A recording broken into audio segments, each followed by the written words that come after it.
morning, dear students, and welcome to this online session of today's class. Today we are going to understand about various types of softwares. It is a topic of Unit 1 of your class. So here we move to the next slide.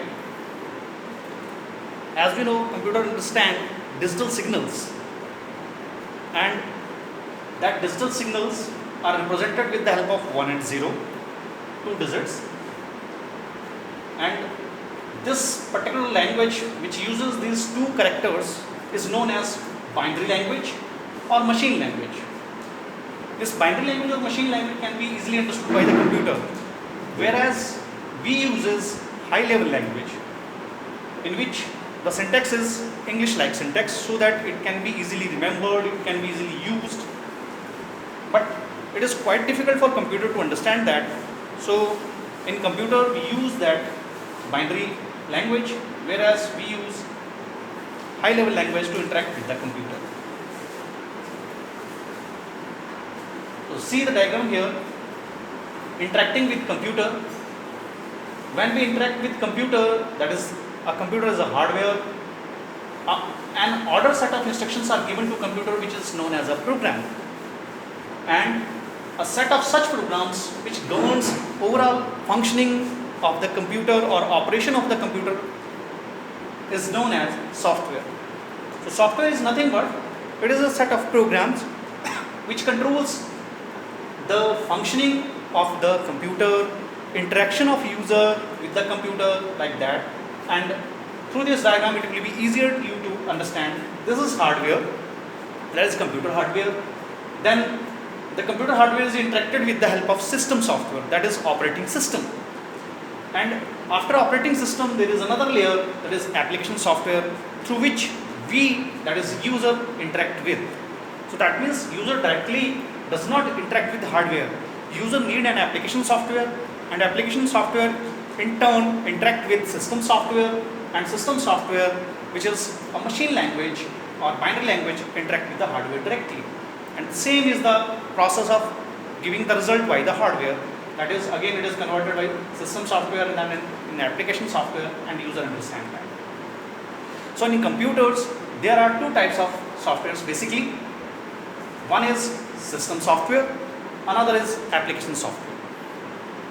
System software consists of BIOS, that is basic input output software, an operating system, device drivers, language processors, whereas application software comes with the word processor, spreadsheets, presentations, database, and other softwares also there. These are some of only the few examples are given here.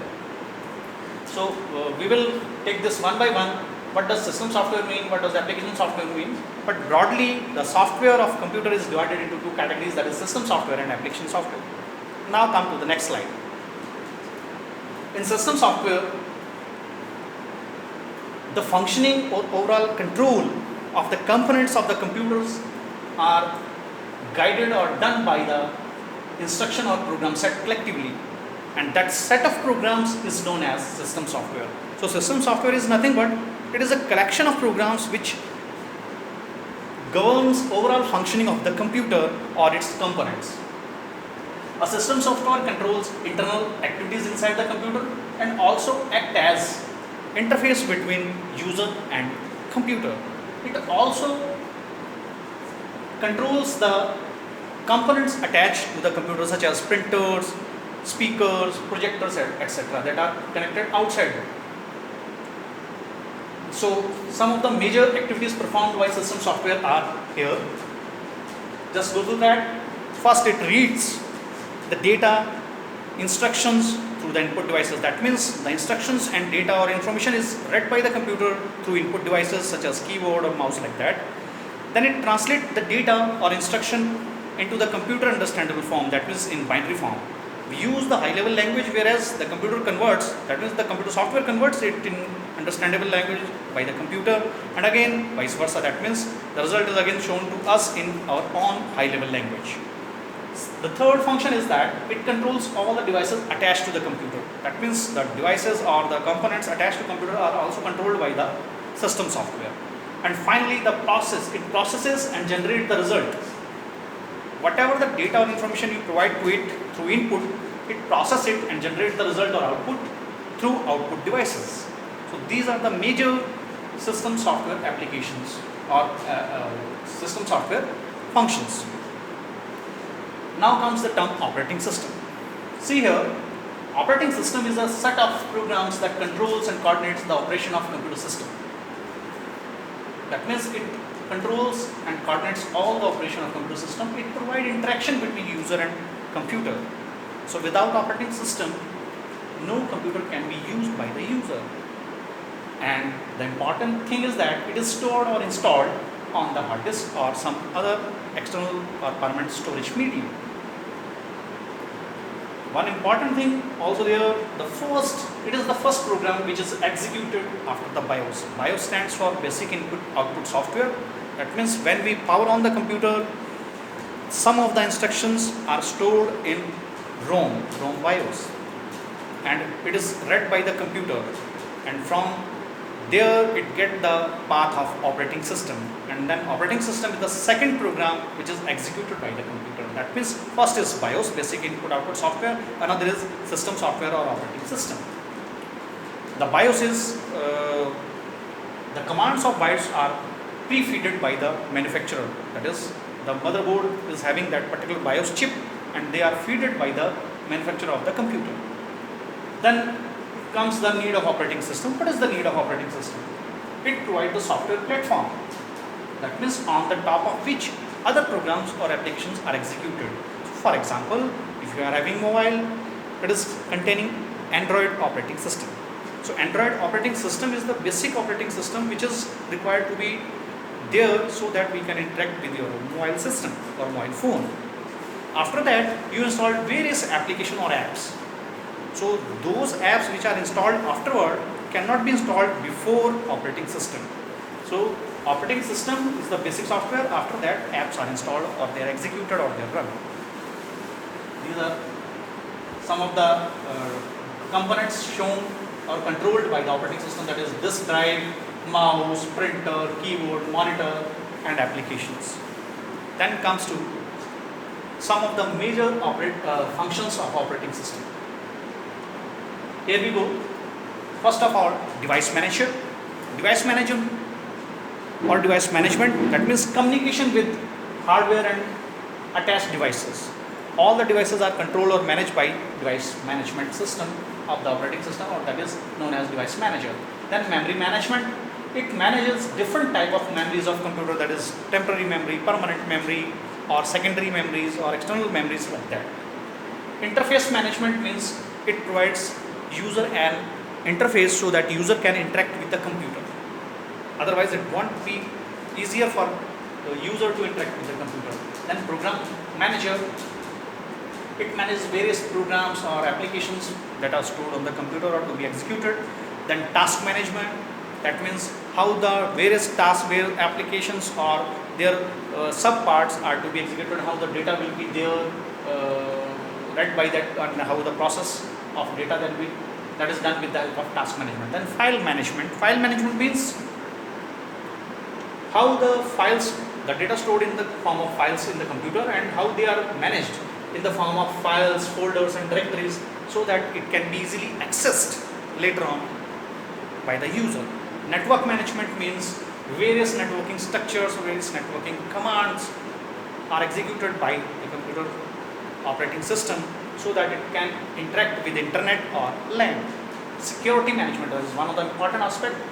The operating system's major function is to provide the security. That means it must provide some security features so that user can be secured or the computer can be secured from an illegal user, such as providing username and password to log in, providing firewall so that unauthenticated user or unauthenticated user may not enter that particular system.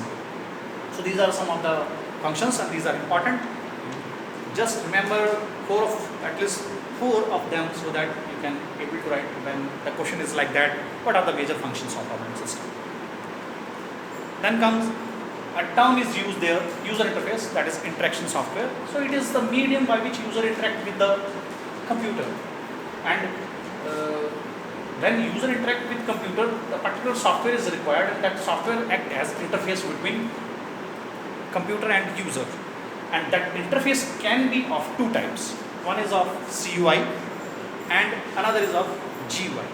CUI stands for character user interface, GUI stands for graphical user interface. So GUI and CUI means it is the form in which user can enter. Earlier days, when computers only uses keyboard or punch cards, there was no mouse. Then that particular operating system is known as CUI. DOS is example. MS-DOS, Microsoft DOS is an example of CUI, character user interface. That means you enter each and every character with the help of keyboard. Whereas GUI, whereas graphical icons are there, use of mouse is there, you can run an application with the help of mouse click.